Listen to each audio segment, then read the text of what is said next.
Okay, Season 2 just launched. There are so many ways to power up your character all alone. And that's what we're going to be going through today. In this guide, we're going to be minimizing the reliance of outside players and teaching you a step-by-step route to take a fresh level 80 character and turn them into an absolute powerhouse, as strong as any Sweat Lord mythic player out there in no time, all by yourself. Don't forget, I do stream live on Twitch and here on YouTube occasionally. I do podcasts, live streams, Mythic Plus pushing. It truly would mean the world if you guys can stop by and just say hi, hang out. This can give you the opportunity to not only ask questions, to get help from me live, but also give me the support of having your company around during a live stream. Thanks, guys. Hope you enjoy the video. Now, if you're a fresh level 80 character or coming back from Season 1, it would be a very good idea if you don't have any gear to quickly scan the auction house and start yourself off with some basic Explorer track gear starting at 603 item level. This is a great starting point to at least give you some sort of power and leverage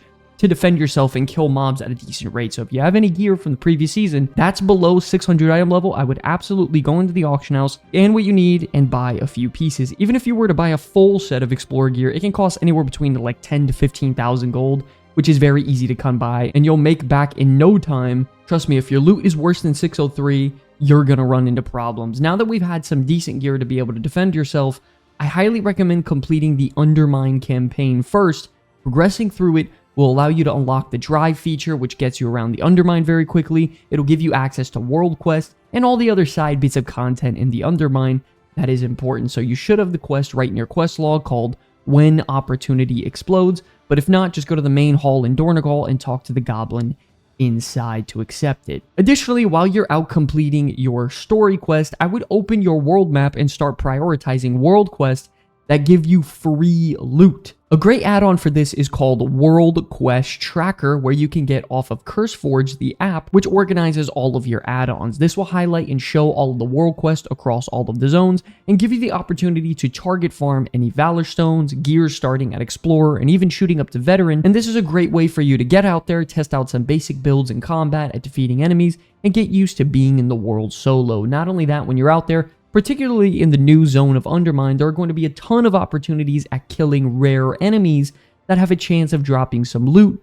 give you gold, reputation, and more. So right after you grab your Explorer gear off the auction house, open your map, prioritize world quests that can give you some free loot, as well as target farming some rares while you're driving around in the Undermine whenever they spawn. Speaking of the Undermine, you also now have access to the brand new world boss, the Gobfather. Now, this boss will drop a guaranteed piece of equipment that is warbound that you can trade across your entire account once per week. This piece of loot is champion track, and if you get lucky enough, you can wear something instantly, which is a very nice power spike. I know technically you do need other players for this, but it's just very easy and you're going to be around in the area. All you have to do is shift click the quest on the world map, and it'll pop up on the right side where you can click the group finder window and hop in that. Not only that, you also have the opportunity to queue up for LFR as well. This will give you an opportunity at a veteran track loot that could potentially be boosted up to 645 as well. I know technically LFR isn't entirely solo, but it's something as simple as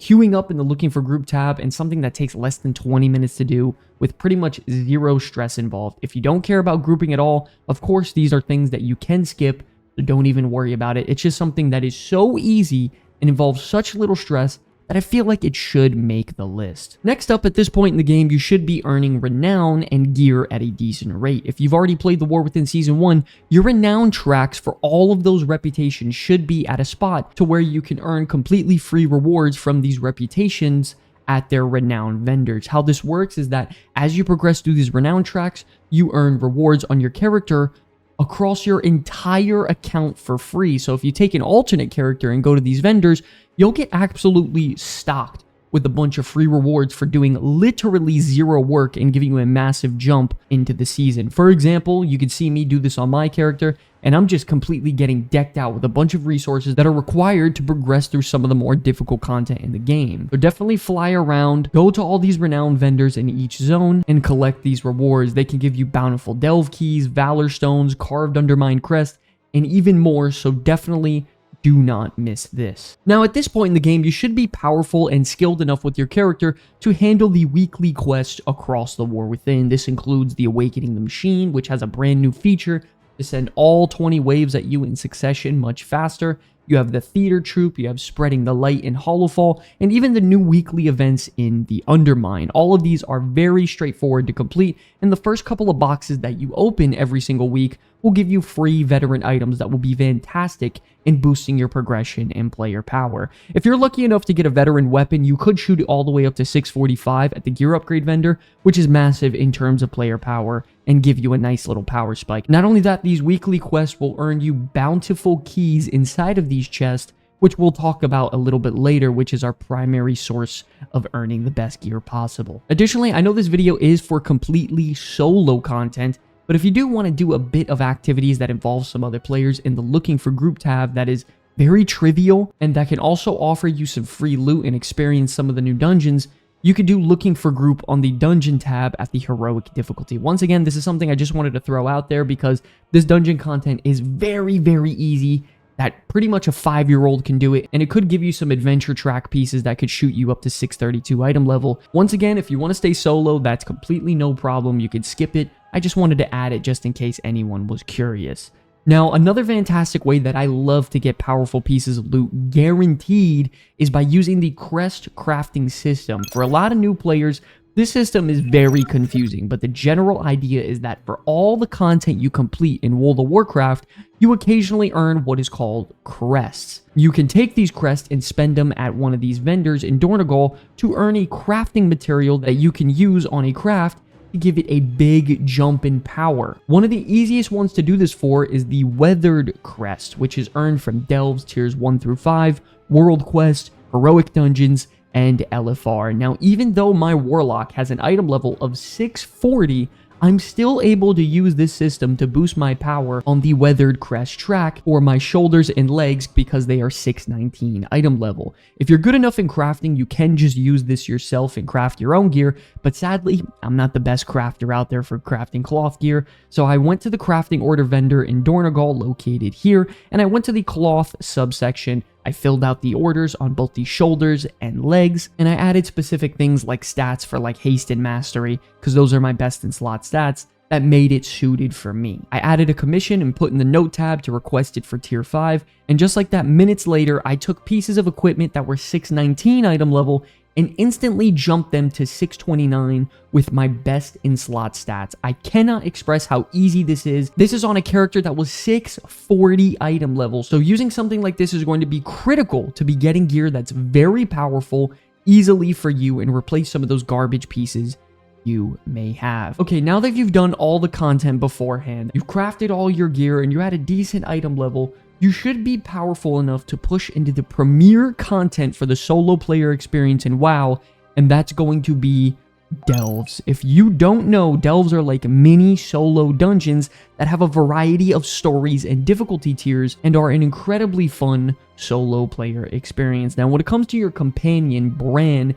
the easiest route that I found for speed and efficiency is simply making him a tank. You put him in the front line to soak all of the damage and allows you to sit back and pump high DPS or healing to be able to smoothly go through the Delve experience. I would also recommend swapping Bran to maybe a healer if you're a class that is a bit tankier or you just play tank in general, such as Death Knight, Ret Paladin, Feral Druid. Classes like that can take a hit and even self-sustain if needed, so they're the ones taking the front of the damage. Now, as you're progressing through your Delve levels, you'll be getting some decent gear ranging from Explorer all the way to Veteran, but your number one goal in Delves is to take your bountiful keys that we earn through your weekly chest and run what is called Bountiful Delves starting at Delve Tier 8. Delve Tier 8 is that ultimate sweet spot that will give you the lowest difficulty possible for the best loot available to you. This will give you the opportunity to earn champion loot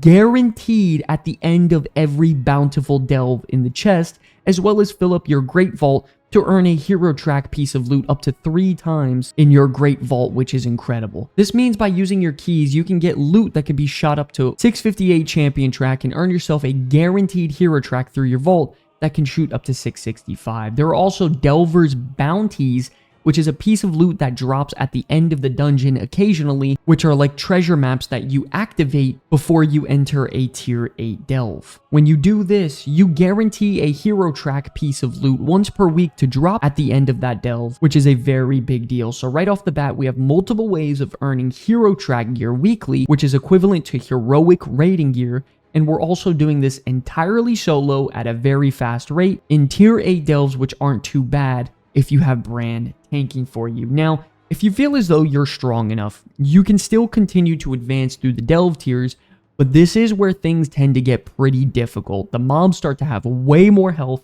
they hit substantially harder than compared to before, and I'm going to be honest, this difficulty tier is only going to be for the players who can handle some of the toughest content out there. However, the rewards start to increase every single tier that you progress through by giving you more crest in tiers 9, 10, and 11, and even giving you the opportunity at tier 11 to earn what is called a gilded stash chest at the end of your bountiful delve, which earns you up to 21 gilded crest a week, which is the best crest you can get out there. And you can take this and upgrade and craft on the same track as mythic track gear, which is the best gear in the entire game. Yes, you heard that correctly. You can get the best gear in the entire game by running delves at tier 11. I made it a point this week on my Demonology Warlock to get to tier 11 and farm out these 3 delves and start earning my gilded chest instantly on week 1, which is going to give me a massive leg up in crafting a 675 gilded crest item, which we will talk about in just a second. So just to recap what you're supposed to do when it comes to delves, you want to do your best to get to tier 8 and use the bountiful keys that you earn from your weekly quest that we talked about earlier to open these bountiful chests at the end of these delves. If you are skilled enough and strong enough to progress through and get to tier 11, then running bountiful keys at tier 11 will by far be the best thing you can do in the entire game for a solo player experience. You will get substantially more crests to upgrade your gear or even craft the best items in the game, which will be huge early on in the season, giving you items equal in power to mythic raiders. Now, who says you need a group of 20 skilled players to have fun in World of Warcraft, man? When it comes to retail WoW, nobody. Now, when it comes to taking these high tier crests, like the runed and gilded that you have been earning, you can turn them into the best gear in the entire game. You're pretty much just going to do the same concept of going to the enchanting supplies vendors in Dornogal and transferring them into the enchanted crest, similar to what we did with the weathered crest earlier. The only difference is now you'll be using a currency that you get every so often called a spark. You start earning these sparks through doing your weekly quest and turning them in at the catalyst vendor in Dornogal right in the middle of the city. After you acquire your sparks and enough crest, you simply transfer it, go to the crafting order vendor, and start putting it in order for a piece of equipment. I personally highly recommend using your spark on a weapon, as weapons are very, very hard to come by and are by far the biggest upgrade your character can possibly obtain in WoW. To put into perspective, my plan right now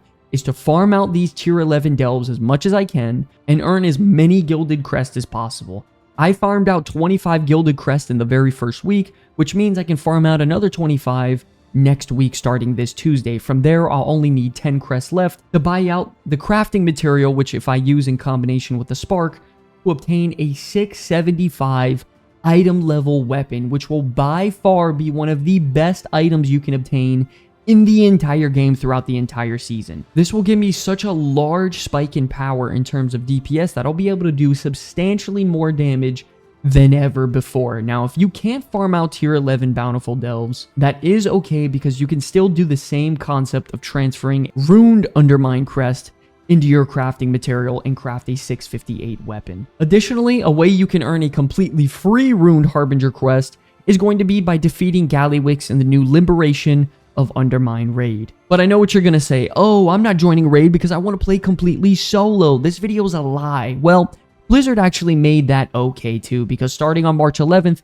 the story mode version of the brand new raid will be open to players, where you can queue up with a team of NPCs to quickly go into the raid and fight the final boss to complete this quest very easily. The way you acquire this quest is by completing the story mode campaign in the Undermine and going through all of the chapters to make this available to you. After you do that, you simply go into the raid at the story mode option completely solo, kill Gallywix, turn in the quest, and get your free runed Undermine crest to craft a 658 item level piece of equipment very easily. Definitely take advantage of this. You don't want to miss out on that. But yes, ladies and gentlemen, that is going to wrap up today's video on how to gear up to 660 plus completely solo in the War Within. Additionally, if you're looking for a guild, listen up, because I got an important message for you. One last note we wanted to make: if you're looking for a guild or people to progress through Mythic Plus with or raid with next season, the Comeback Kids are recruiting, and any and all players are welcome to come on down, play with us. We're looking to fill out some new members for the raid. Oh my god, we fucking did it. Oh my god, let's fucking go, bro. Let's fucking go. That's how that shit gets done. If you're on the Horde, you can simply just go to the guild tab and search up the Comeback Kids, and we should pop up. Make sure you do have the guild size on any so you can actually see us. Either way though, if it doesn't work, you just use the Discord link in the comment section below. Hop in there and verify, get yourself in, and then we can get you invited by you posting your name and server under the guild invite tab.